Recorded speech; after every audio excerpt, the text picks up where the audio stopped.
When I remember the first job that I got paid, in fact, to do art, it was a friend of the family who worked for a company in Washington D.C. where we were living, and they had like an awards banquet or something, and they paid me to in calligraphy because I was doing really crappy calligraphy at the time. That was my thing. I was doing. I would write band names on the back of people's jean jackets and stuff at school. Hi guys, Will Terry here, and today's video is going to be called "When Should I Throw in the Towel on Freelance Artwork?" And this is going to be another one of those videos where hopefully you've got some crayons or pencils or pens or whatever.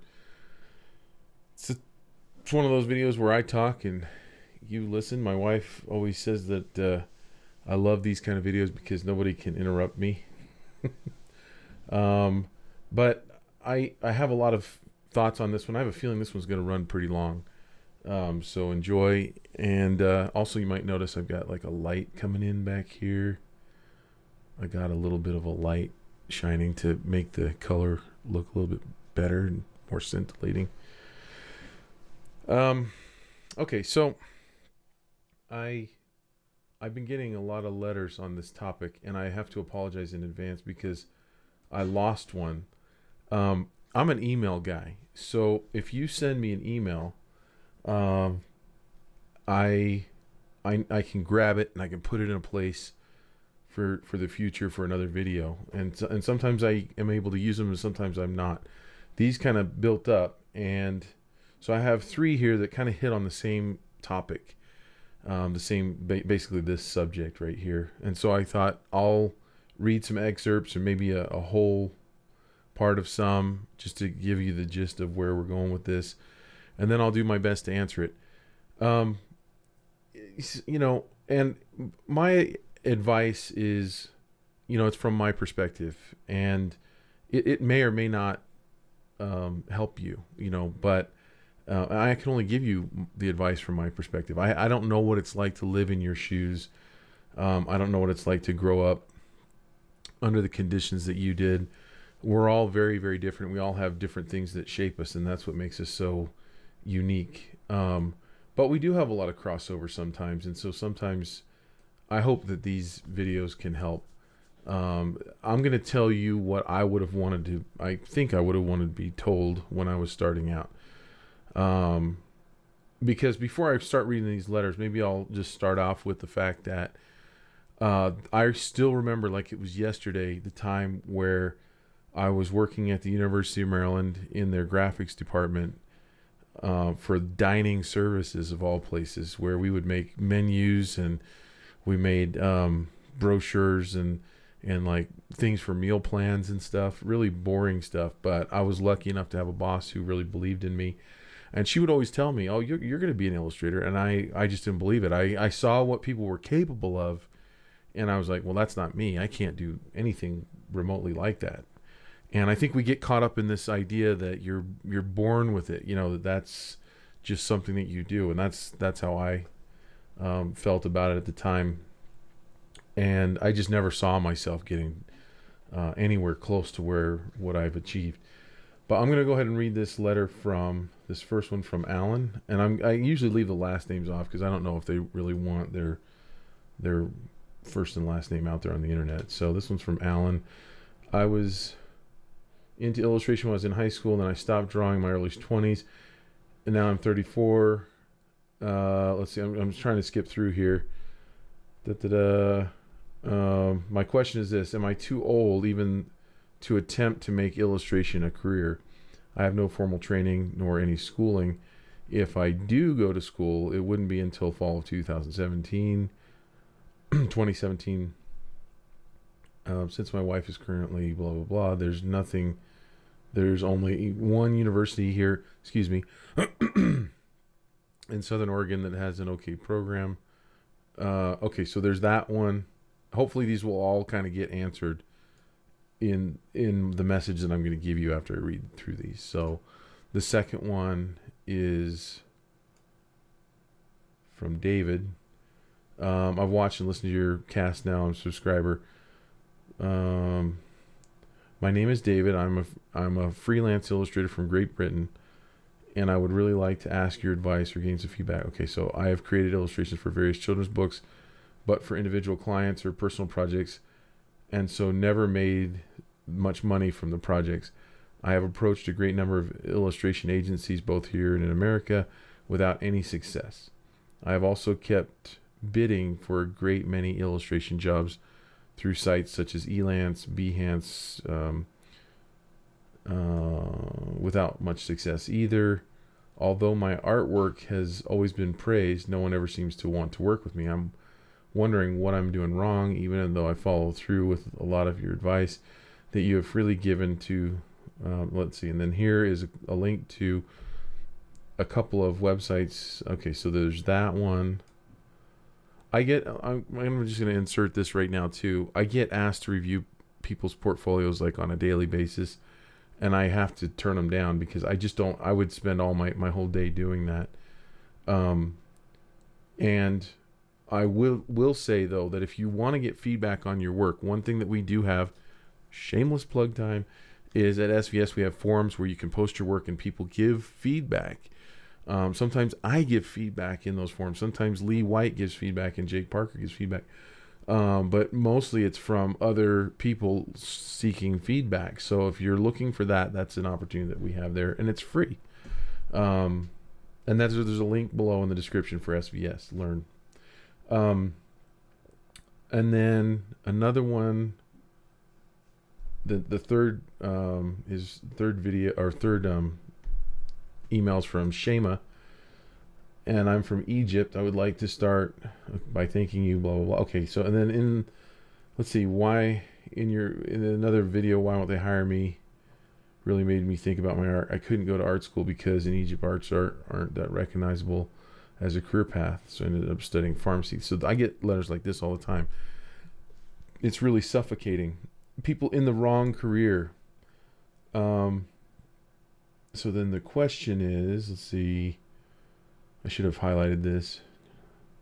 I guess my question is, how would you stay self-motivated through that not so good time period and don't get discouraged by the work you are producing and the demotivating people around you? Yeah, so there's that. How do you stay in it when you're maybe not that good now? And the sad thing is, the letter that I lost, somehow it's gone somewhere. It's like it either came in on Facebook. People message me on Facebook. I hate Facebook messaging because there's no way to archive it. So it's like gone or something, and maybe it's somebody that's following me, or maybe it came in on Twitter. It was more substantial than that, so I don't think it was a tweet. But anyway, that's where I got the title question from, was someone reaching out and saying, when do I know when to throw in the towel? So if that was your letter, I apologize for not putting your name in here, but I got it. So this is going to be my long, we're already at 8 minutes and I haven't even begun to answer the question yet.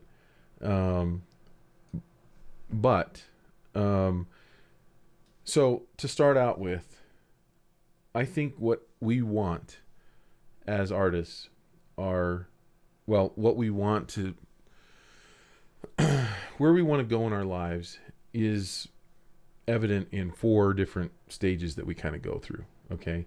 So these are like the 4 stages of an artist as far as our validation and being, receiving validation from others.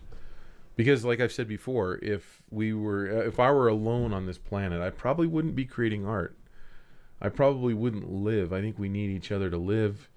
I know we need each other to live, but I think we also, as artists, we need other people to validate us so that we keep being artists, and that was evident in Shema's letter as well. But the first stage I think we go through is we want to draw something that other people like, and those other people include our family and our friends, and other artists, other peers. And so usually we're in elementary school and we're drawing along, and maybe someone's drawing something a little better than us, and we just want that person to like us. We want this other person who, we want our teacher to think that what we're doing is pretty cool, and we want our family to think we're pretty cool. And the thing is, it's pretty easy to get them to validate us. Maybe not some of the kids at school. They're pretty invalidating. And then the second stage that we get into is we really want to find out whether that maybe we could do this as a career. So maybe we're in college or high school, but we're actually starting to think, well, maybe this is something that I want to do. And so we start to seek validation on that level, from teachers and from peers and still family members and things like that. Trying to prepare for maybe this is what I'm going to do with my life. And that's kind of the second stage. First stage is I just want people to like my art. Second stage is, hey, maybe I can make a career out of this. The third stage is trying to find work, right? And actually trying to get hired. And I think that's where most of the people that are writing letters in right now is I want to seek validation through like getting paid for this. Not just for the validation, but because I want to live and I want to eat. And I want to support a family. And what better way to do it than with something that I love, which is art, right? And then I would say that the fourth stage is that you become a creator. You basically, that's the only way I really know how to put it is you make projects, and you're not seeking the validation from an employer, someone to hire you. You're actually just deciding you're going to make something, and then you're going to try to market it to the world, and hopefully you get validation in the form of votes, in the form of dollars, right? So those are basically the four stages. And what I'm hearing mostly is from people who are in that third stage. And I don't know if it's because you don't know that the fourth stage exists yet. So when I got out of school, I didn't know the fourth stage existed. I never even thought about that. The only thing I thought about was getting hired by someone else, and getting paid. Like this is what I need to do, because I'm not going to be able to be an artist if someone isn't going to pay me, because then I'm going to have to go get a job doing something else. So that's where my head was at in 1992, when I got out of school, and when I never graduated. By the way, I never finished my degree. And yet I teach at the university right now part-time. And that's not something I'm bragging about. Yes, it is. No, it's not. It's really not. It's just I'm going to go off on a tangent. I did not finish because I started getting hired. And then I couldn't justify taking the time to finish because I would have to take time from paying clients, and I literally had that many paying clients at that time, to where I could never justify the expense of time taken off for going to school, and I felt like I didn't need it. And I also had a wife and 2 kids at that time, and I just thought that would be really dumb to make a lot less money right now. We're trying to buy a house and then go to school. Anyway, that was kind of off topic. So the thing that I think is important to remember, and I'm going to revisit this, and I'm also going to share a project that I'm working on.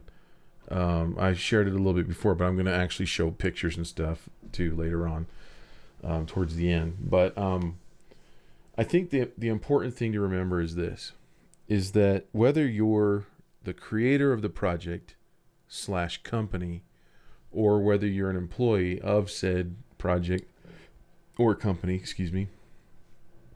the project and the company that you want to work at all started out as an idea. So, for instance, if you want to work for a publisher, let's say you want to be a children's book illustrator or a comic book illustrator, that publisher started out as an idea in someone's head. And that person said, I want to make X. I want to make books. I want to make comics. I want to make greeting cards. I want to make games, board games or video games, I want to make X. Now that person might have been an artist, or that person might have been a business type person, or it could have been both, or it could have been a group of people that got together. And remember that all the big publishers like Random House and Simon Schuster and Scholastic and HarperCollins and Penguin Group, they are all conglomerates. They've all bought up imprints, and those imprints started off as little tiny ideas, little tiny mom and pop shops of, I just want to make books, and so someone would just have this idea of, I just really want to make books that people will fall in love with. And the kind of books that I want to make are, and then fill in the blank, because everybody has this different idea of what a book is. And then that person was either an artist, as far as in the form of a writer. Maybe they were someone who just loved to read. Maybe they were actually an illustrator. But in one way or another, they had a very passionate love of fill in the blank. And they got that idea. And then they said, okay, so we need to hire artists, we need to hire authors, we need to hire editors, we need to hire bookbinders, and just the whole thing, everything that it takes to make this product and then market that product and get it out there. And now what's funny is you're seeing with the internet, with printing costs the way they are with technology, basically, it's allowing people to do that on their own like never before. Okay. So I'm kind of going off into this realm, but I'm going to come back to freelance as well. So in the past, you, as an illustrator, there just was no other way. You almost had to get hired as an illustrator. You had to, you had to wait for someone to call you, and it usually was a call on the phone back then. But you had to wait, and it was almost like being at a dance, waiting for someone to ask you to dance. For girls waiting for guys to ask them to dance. It was kind of like that. And now, you can take the ball into your own hands, and you can basically go out there and fund your project on a crowdfunding site. You look at someone like Matthew Inman. I was going to talk about a whole bunch of these different artists and stuff, but if you look at his Exploding Kittens card game, where I think he made something over $4 million on it. Never before in the history of man was that ever possible, unless you were willing to buy the printing equipment and and rent out a space and start manufacturing these things, because there really weren't other services set up to do it. They were publishers, and they basically said, we're the gatekeepers and we decide what gets published. In this case, Matthew Inman just says, you know what, I'm going to make this thing because my followers, my fans want this thing. And basically just put it out there to the world and offered it out there and made millions of dollars. And minus his costs, he probably still made millions of dollars. So I think it's very important to understand these 4 stages, because I think that really applies to where you are and how I'm going to answer this question towards the end. Okay. But I do want to look at a list of artists, and I will put their names in the description so that you can get the right spelling. And I don't think I'm going to put links to everybody, because I think you can copy paste really easily if you're into it and if you're interested. But you take a close personal friend of mine, Brett Helquist, who I've talked about before on podcasts. And as far as throwing in the towel, he used to call me every 6 months, every 4, 5, 6 months for about 2 years, because I was ahead of him. We both went to the same school, but I was ahead of him in my illustration career at the time. And he's the guy that illustrated the series of Unfortunate Events. That book series did amazingly well with it. And it is a huge name in publishing right now. And one of the things that he would do is he would call me and he would say, I feel like I'm going to quit. I'm not getting, the phone's not ringing. I'm working at a temp agency, and I just don't know how long I can keep this up, And so I would say, well, your work is amazing, because it was. And he was one of the hardest working guys that I went to school with. And he went from a low person on the totem pole to pretty much the best, I would say, out of his class. And every 6 months, every 4 or 5 months, he would say, I'm just not getting anything. I got a few things. I did some work for a magazine. I did work for another magazine, but I'm just not getting anything. And his work was so good, but people didn't know about it. He wasn't getting it out there. And then one day the phone rang, and he got an offer to do series of unfortunate events. I would say that his career is atypical in that respect. One of his first projects was this huge project that even the publisher didn't know if it was going to be that big. But when it hit and it became that big, and he got a percentage, he got a royalty on that book deal, it just really put him on the map. But again, his work was phenomenal, and everything is deserved. So you take somebody like that who was about to throw in the towel, who stuck with it, and then great things ended up happening for him. So for you that are out there wondering about this, that could be your scenario. It might not, but it could be, to where your work is amazing, but nobody really knows who you are. The right people haven't found you. The people who are just digging your stuff, they can't dig it because they haven't seen it yet. So that's one. And you take somebody like Jake Parker, who I talk about him all the time. He's my business partner. But he had times where he quit at Blue Sky, seeking fame and fortune on his own. He talks about this in one of his videos on his podcast, where he was on his own. Things were going really good, and then the work started to slow way down, and he had to end up going back to work. Now imagine how you would feel if you were out on your own freelancing, and it's like everything is working out just how I thought it would. This is great. Life is great. And then you have to go back and get a real job. And that happened to him. And then from there, he was able to quit that job, and now he's back on his own, and has been on his own for years now. And he is doing better than ever. So, and he has, more things going on than he ever has.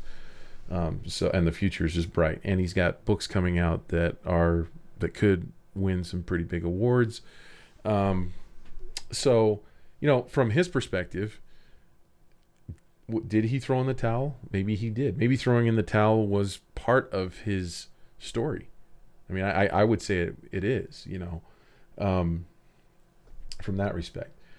And then you have me. I'll use my example for a minute. I talked about this in another video when we went through our financial meltdown, and I'll link that one below, where I almost threw in the towel and almost became a prison guard due to family problems and medical problems and things like that, and really the desire to make sure that I could continue taking care of my family.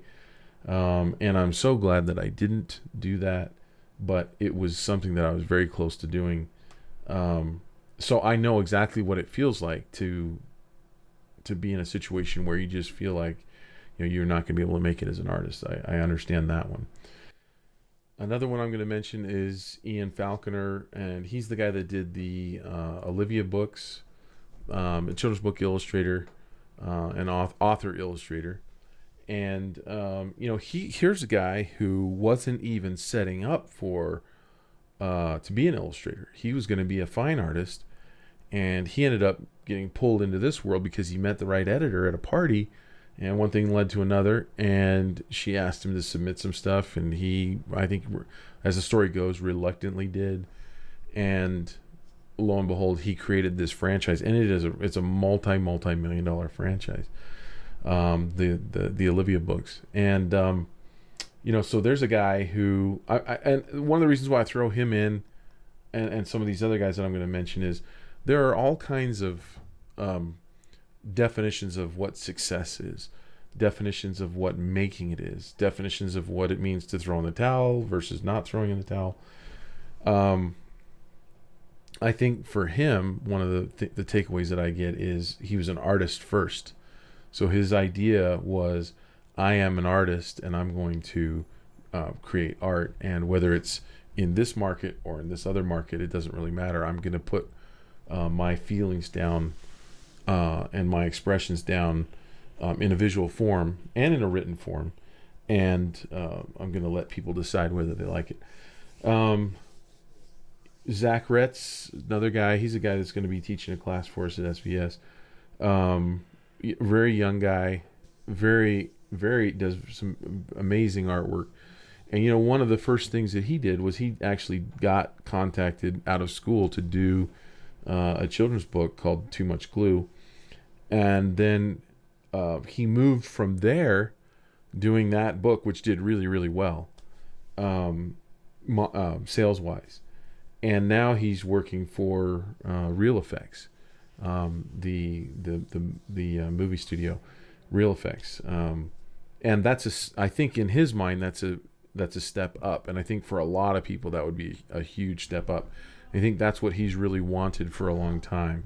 So for him, moving from being a freelancer to employed was not throwing in the towel, but it was actually his step up. So I'm throwing that in there because there's a lot of different definitions of what this whole thing actually means to be successful versus throwing in the towel. Another artist, or a group of artists that I'm going to mention, are all illustrators who started off as illustrators or as animators and then ended up writing and illustrating on their own. And that's Kazu Kibuishi. He did the Flight series. You should look him up. Dan Santat did the Replacements animation, worked on that movie, and then is now writing and illustrating, and just won the Caldecott Award. You got Peter Brown. Another one is John Clausen, who's in animation, who won a Caldecott.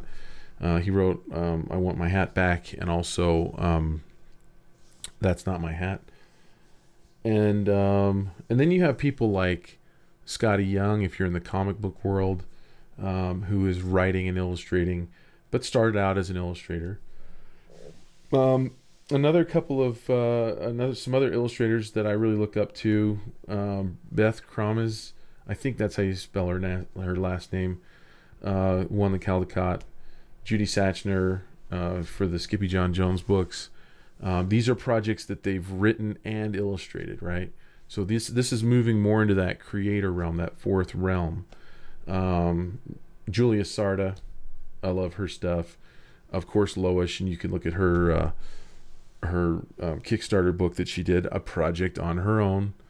And somebody that I've been looking at recently a lot is Mab Graves, and I think that's how you say it. And you should look her up on Instagram, and it's just MabGraves, all one word, on Instagram. She's got like 175,000 followers on Instagram. And the thing that I love about her is she's really created, she calls herself a pop surrealist, but she's created this, she's really kind of an illustrator too, and she mentions that she's just always been stuck on narrative. But she creates a brand, and her brand is her product, so she is definitely that artist as brand or artist as brand mindset, where everything she does, from the photos that she takes of herself, everything goes into marketing and pushing that brand and pushing the things that she has for sale.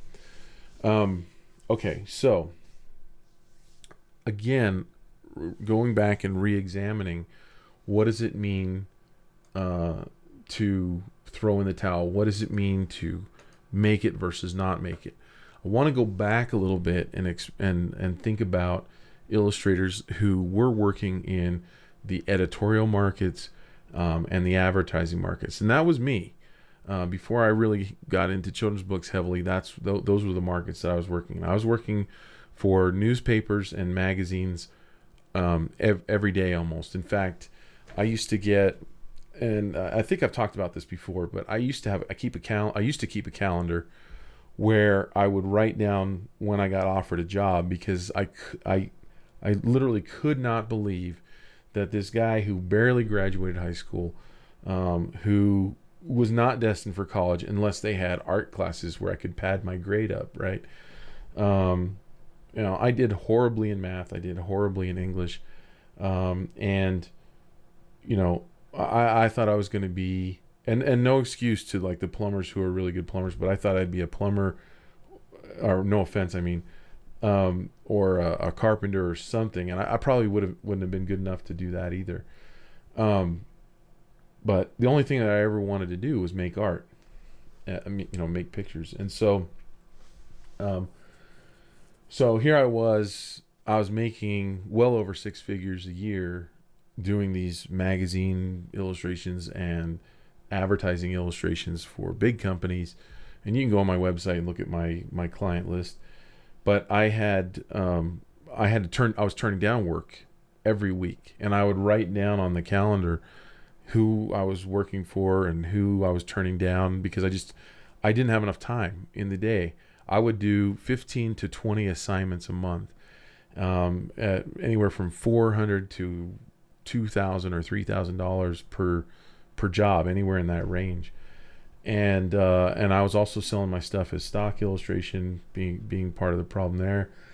But so I was working in that field, and I was doing incredibly well financially. I was hating most of the assignments that I was doing though, and especially on the advertising. I mean, the advertising clients, most of the things I did for advertising, I'd never want anybody to ever see, because they were horrible. It was like literally you feel like the marionette, where as the artist your hands are tied and someone else is controlling everything you do. And at the end of the day, when you see what you've created, it's horrible, and you're like, really, this is what you want me to send you?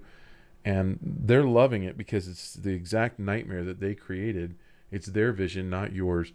And it is the thing that artists complain about, with illustration not really being art. The stuff that I created where I was the puppet, definitely they are right. That was not art at all. And I hated it. And that's one of the things that helped me switch over to doing children's books, which is where I should have been from the beginning. I just didn't know it. And I actually chased and went after the money in editorial work because it was easy to get. It was easy work to get. I could make money. I could feed my family. It's what I thought I wanted. And I think that's an important part of this lesson, is just because you're making money with your art doesn't mean that's what you want to do. Just because you're making money with your art doesn't mean that's what you're destined to do or capable of doing or wish you were doing 5 or 10 or 20 years down the road. And I think what happens as an artist is, when I remember the first job that I got paid, in fact, to do art, it was a friend of the family who worked for a company in Washington, D.C., where we were living. And they had like an awards banquet or something, and they paid me in calligraphy, because I was doing really crappy calligraphy at the time. That was my thing. I was doing I would write band names on the back of people's jean jackets and stuff at school, and but I also do calligraphy, and so they paid me 75 cents a name to write these names on these certificates. And I was like, how many certificates are there? And there was like 100. I was like, you're gonna pay me $75 to just write names down? I couldn't believe it. And I was probably 14 or 15, and that was a fortune back then. Not that I'm that old, mind you, but just getting paid for your art is just an incredible feeling, right? I mean, like, you guys have all been there. When you get those first jobs, you feel like you're getting away with something. I mean, I was working at McDonald's. That was my job, and I worked at McDonald's for 2 years in high school. And to sit at a desk And to draw out names at 75 cents a name was a dream come true. So I get it, you know. And the same thing was when I got out of school and I got to paint these pictures, and people were going to pay me, you know, $200, $300, $400, $500, $1,000, $2,000, $3,000, $5,000 for these paintings that I was doing. I was, for the first 5 years, I was just pinching myself. But there comes a time where it becomes a job. You end up hating it. And I think as human beings, we're just not, we're never satisfied. We always want more. If we have more, we want even more. And that's kind of our plight, right? That's like our flaw. So once you start making art, and I know that a lot of you are probably saying, well, give me the chance. Let me make the art and then I'll get sick of it. And I guarantee you, if you're making art and it's not what you want to do and you're getting paid for it, eventually you will hate it. Guarantee it. You will hate doing it if it's not what you truly want to do. So the thing is, where I'm going with this, with the advertising and editorial, is those markets all but dried up. Yes, there's still editorial artists. Yes, there's still advertising art jobs to do. But guess what? From a guy who knows a lot of people in the industry, and I used to know everybody, almost everybody that was somebody in editorial and advertising, and I to this day I don't know anybody who completely supports themselves on either one of those markets or even both of those together. I just don't know anybody. They're doing other things. The people that are doing editorial also do children's books now. So even the people that were just pure, that's all they did, they're doing children's books, they're doing gallery work, they're doing something else. I know a bunch of them, and this is the crux of it, a bunch of them had to go get other jobs, non-art related. I know a guy that went into banking as a bank teller. People got jobs doing all sorts of different things, going back to school to teach, doing other things because those markets kind of dried up. So the question is, did they throw in the towel or did the market change on them? You know, to me, they didn't throw in the towel. They didn't give up. The thing that they were good at doing and the thing that they were being rewarded for, helping someone else with their project, their idea, when those projects fold and die and end, there's nobody to hire them anymore. So that happens. Markets shift, markets change around. Some of them made adjustments and went into other markets, such as children's books, publishing, comic books, and things like that. Others never did, never recovered, and are doing something completely unrelated right now.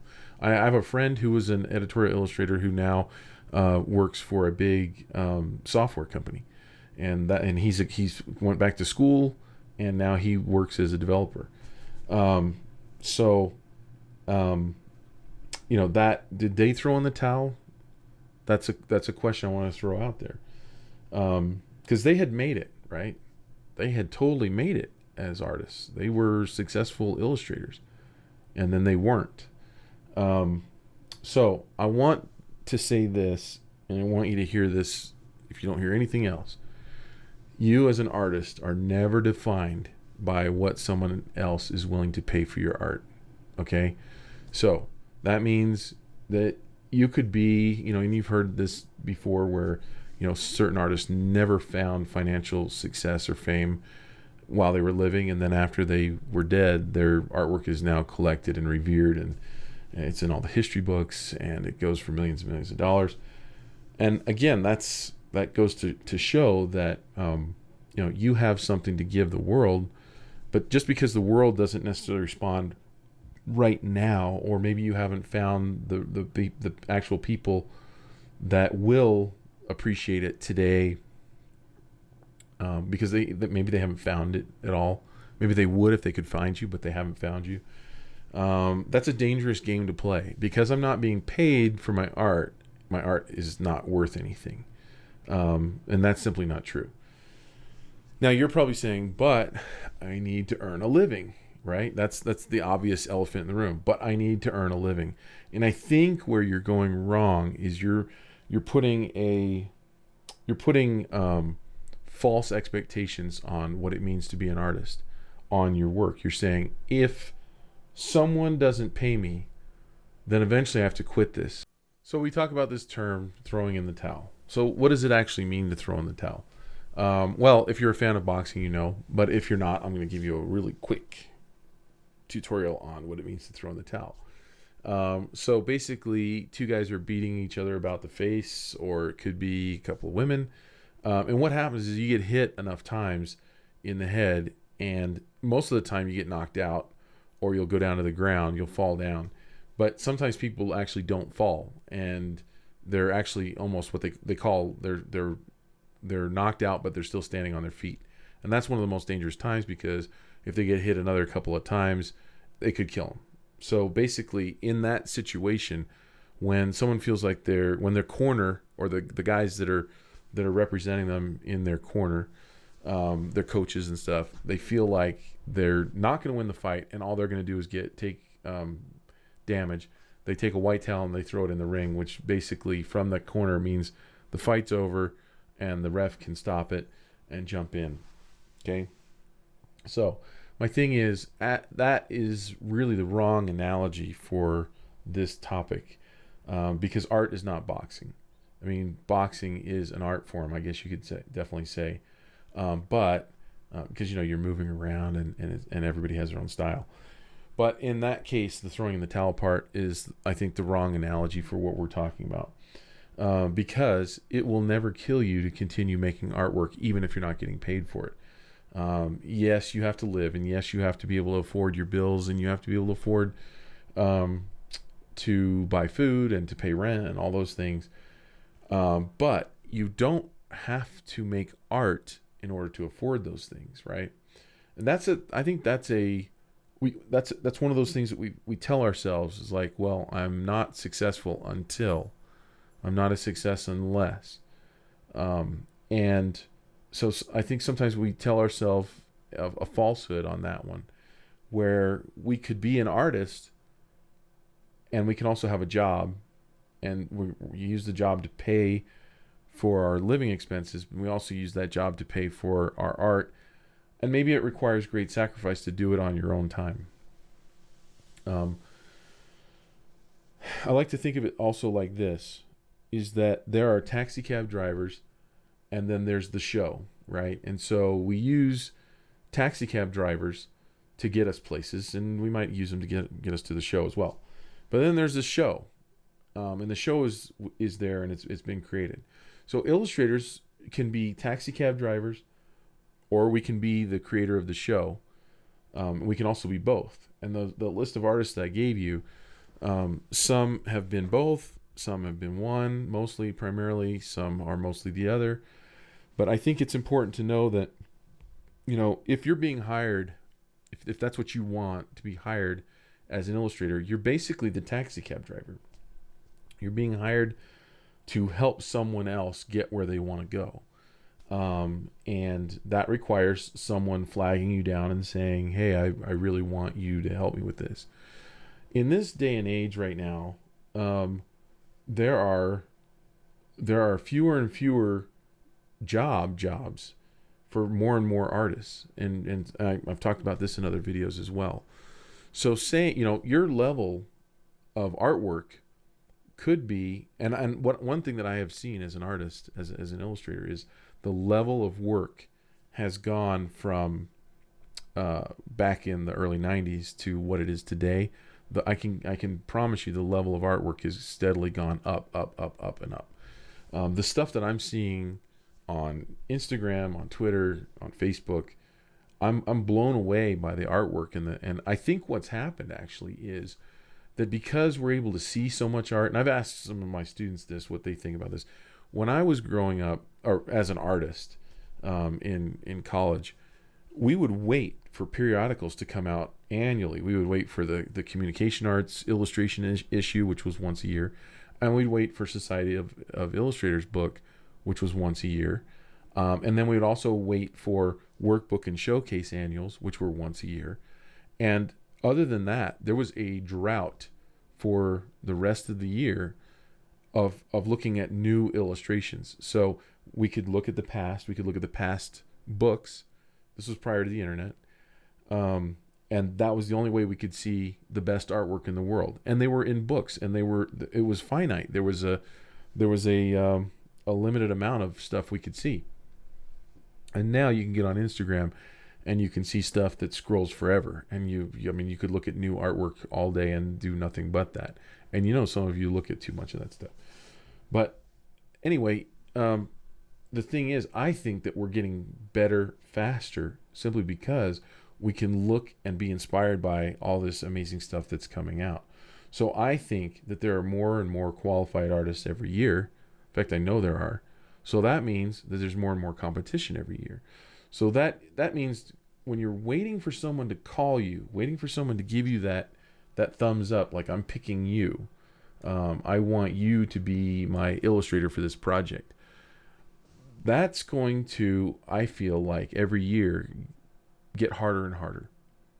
But what isn't getting harder and harder is the fact that you can make stuff on your own because you're picking yourself and you're choosing to work on your own project. So I actually think that working on, let's see, where am I going with this? I'm just looking at my notes here. Yeah. So basically, in wrapping this whole thing up, it's you don't ever have to throw in the towel because you could be at home working on that thing that you really, really want to do. So rather than working on someone else's project or holding that up as the holy grail of things that could happen, someone emails you and says, I have this project that I want you to work on. It's a book for Random House. And you go skipping around the house like this is amazing. Which it is. It's a great thing when you get something like that to happen to you. But at the end of the day, you'll also realize that when you really think about it, and when you really boil it down, when you get a first children's book from a big publisher, the chances are you either got it through an agent, which is your agent or your rep is going to take 25 or 30%, or you got it on your own, which is less likely, I would say. But it can happen. And if it's a first-time book, you're looking at $10,000, and at $10,000, if your agent's getting 25%, now you're knocked down to $7,500. You're self-employed. You're working at home. If it takes you 3 months to do it, it's not an amazing payout. And I'm not trying to talk you out of it at all, because the thing can do really well, and it can, like we've talked about before, you can get royalties and you can do really, really well in children's books. There are millionaire children's book illustrators out there who've made millions off of their royalties. So there's a good gig there, but at the same time, I think we put it on a pedestal sometimes where we give it a little bit too much importance when we realize there are projects that you can do on your own that can go way beyond that. And so one of the projects that I've worked on, and I mentioned it already in this video, one of them is svslearn.com. And I wanted to give you this list because this is something, if you'd asked me 10 years ago, do you think you'd ever be a co-owner of a company that has 7 employees? I would say no. I mean, I would not have ever thought that I would be responsible for an accountant and a business guy, marketing guy with an MBA, 2 developers, 3 teachers, and a customer support guy. That's 8. And and we're still just starting out, but that's a personal project that got started just as it was an extra thing to do. We weren't thinking about really taking it far and wide and doing anything amazing with it, and it's just started to grow. So that's why I say, I think, and I know that Jake Parker feels the same way, that you really should have a balance in your life between personal projects and client work, and that those personal projects, sometimes they'll lead to things that you never ever had an idea about. And the thing is, in my mind, asking the question of should I throw in the towel or not is kind of silly, because it denotes that the only value you can have as an artist is if someone is willing to pay you for it. But there are tons of artists out there that have made a better than a great living, or just a living, doing their own personal projects and working on them. And maybe they've had a job for a long time during that period, but eventually a lot of times that personal project will take over. I've mentioned Eric Dowdle before, who does the puzzles, the city puzzles and stuff. And he used to be a struggling painter. He's like a lot of you guys out there, just wondering if he's going to be able to continue to feed his family. And now he's got, he's doing a PBS special. They want to come and see what he's doing on his multi-million dollar project of making these city puzzles. He's just an artist that had an idea, and in my opinion, it wasn't even that. It wasn't an outlandish idea. Put your artwork on puzzles, but he did it in a way that really worked and really found a niche and really exploited that. And I think you'd be better off, instead of asking yourself, should I throw in the towel, ask yourself, what do you really want to do ultimately? And dream big. What is it that you would really want to do? One of the dreams that I'm working on right now, and it's a little one, and it's not going to make hundreds of thousands of dollars or millions of dollars. In fact, it might not make much money at all. But there's the other thing is, you really shouldn't go into making art with the idea of how much money you're going to make. See, that's the wrong thing right there. There's no possible way I can justify the time. And I'm looking at this project right now, and you're getting kind of a sneak peek on this. If you follow me on Facebook or Instagram or Twitter, you've been seeing me putting these little characters out, these little fan art pieces. Now, this isn't something that's going to replace my freelance. It's not something that's going to stop me from illustrating children's books, because I'm still working on some story ideas of stories that I want to write and illustrate on my own. But what this is my Sunday afternoon time where I just doodle and come up with a little concept and draw these little characters, and people love them, and I'm going to put them in a book. I'm going to get 100. You can see right here that I'm about halfway right now, so I've got a long way to go. And then I'm going to sell this little book that I'm going to have published at conventions and stuff. And this is just, it's just another example of how you can take something that you love to do. It could turn into a project, and who knows where it's going to go from here. I've already got a couple companies that want me to create character designs for their 3D printing companies. I turned one down. I'm still talking to another one. I don't know if that's going to work or not. For me right now, the money has to be right and has to be able to be high enough to pull me off of some of the other projects that I'm working on. But in the end, I think the most important thing that you can do is to do the thing that makes you the happiest, and dare to dream big, dare to work on something that will take you beyond. Now, this project that I just showed you, it takes me an average of about 10 hours per character. So if I'm going to have 100 characters in the book, that's 1,000 hours. Now, there's no way that I can justify spending that time, and yet there's every reason in the world why I can justify it, because it's something that makes me happy. And the only way that you or I are going to be successful is if we're doing the thing that we're putting all of our passion into. And one of the dangers that we fall into is when we work for someone else on their dream, it's very hard for us to put the same amount of passion into it. It's not impossible, but it's very hard to do that. Okay, so I hope you enjoyed this video. I hope that answers your questions to some extent. If it doesn't, get help from other people, get their opinions. And do not subscribe to this channel unless you want to see more stuff like this.